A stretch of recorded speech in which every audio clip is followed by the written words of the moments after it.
tabintan waxaynu ku dul istaagaynaa gawaarida casriga ah ee korontada ku shaqeeya la saadaalinayana inay qabsadaan dunida dhawaan bedeli doonaanna dhammaan gaadiidka aynu naqaano ee ku shaqeeya naaftada iyo batroolka halkee ayuu ka soo bilaabmay hindisaha gawaaridani sidee ayay u shaqeeyaan maxay kaga duwan yihiin gawaarida shidaalka ku shaqeeya inuu naqaano maxayse ceeb iyo dhibaato leeyihiin dhammaan qodobadan ayaynu ku lafaguraynaa warbixintan anigu waa Axmed Awga halkanina waa JTN ee soo dhawaada jaalayaal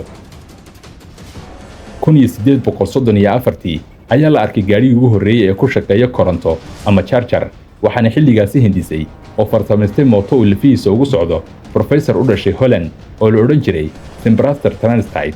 1997 ay shirkadda baabuurta farsameysay ee Toyota soo saartay gaarigii ugu horreeyay ee ku wada shaqeynaya koronto iyo shidaalba 2006 ayna si toos ah shirkadda Tesla u dahaqaaday gaariga casriga ah ee sida buuxda ugu shaqeynaya korontada ama chargerka wixii intaasi ka dambeeyay waxay dhammaan shirkadaha gawaarida soo saara diiradda saareen kubaratanka farsameynta gawaarida ku shaqeysa korontada waxayna sidaasi gawaarida korontada ku shaqeeya ku noqdeen gaadiidka casriga ah ee la saadaalinayo inay bedelaan gawaarida ku shaqeysa noocyada shidaalka dalka China oo ka mid ah dalalka ku jira baratanka ugu badan ee soo saarista gawaaridan wixii ka dambeeyay bishii Abriil ee sanadkan 2024 waxay 50% dadweynaha China wataan gawaarida ku shaqeysa korontada taas oo ka dhigan in ay si weyn ugu daateen Chinese-ku gawaaridan kana doorbideen gaadiidka shidaal ku shaqeynayay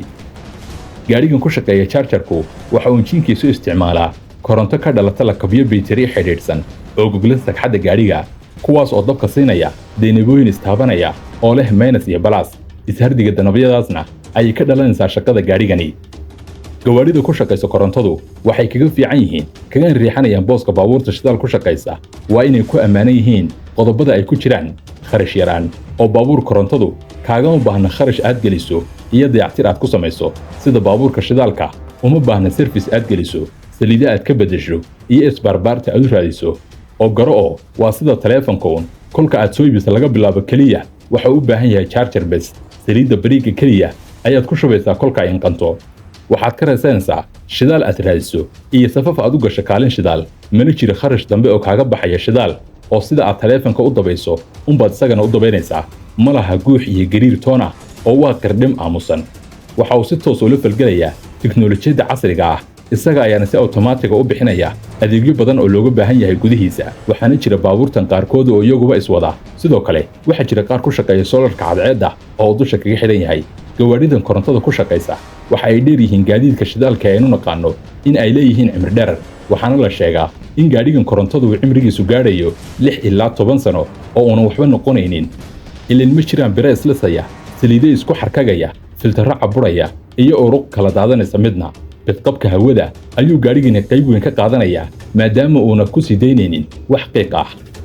haddii aynu u nimaadnana dhibaatooyinka iyo ceebaha gawaaridan ku shaqeeya korontada tan ugu horeysa waa inuu waqti dheer qaadanayo dabkiisu inuu buuxsamo ugu yaraan 3 saac ayuuna u baahan yahay charger inuu ku jiro caqabad kale waxay ka jirtaa dhanka goobaha chargerka laga heli karo oo koobnaan kara waxaana ka sii daran in ay kala duwan yihiin noocyada charger ee baabuurtani oo waxaa laga yaabaa inaad weydaba charger ay qaadan karaan gaarigaaga calashaan sida chargerka teleefanka ee leh noocyada afyaraha afbalaadhka iyo iPhone-ka ay u kala duwan yihiin chargerada gawaaridani la iskuma halayn karo oo safar dheer lama geli karo gawaaridan maadaama ay kooban yihiin xarumaha chargerku lana saadaalin karin meel uu ku gaarsiinayo dabkiisu markiiba waxaana ugu badan 250 ilaa 400 kilomitir inuu gaari karo halkii mar ee chargerka loo buuxiyaba ceeb kale oo ay gawaaridan leeyihiinna waa inuu macaanaanayo baytarigu mar walba oo la chargeeyana waxa uu luminayaa qayb ka mid awoodiisa dabiiciga ah ama uu macaanaanayaa taas oo ugu dambeyn keenaysa inuu dabka xajin waayo baytarigu sidoo kale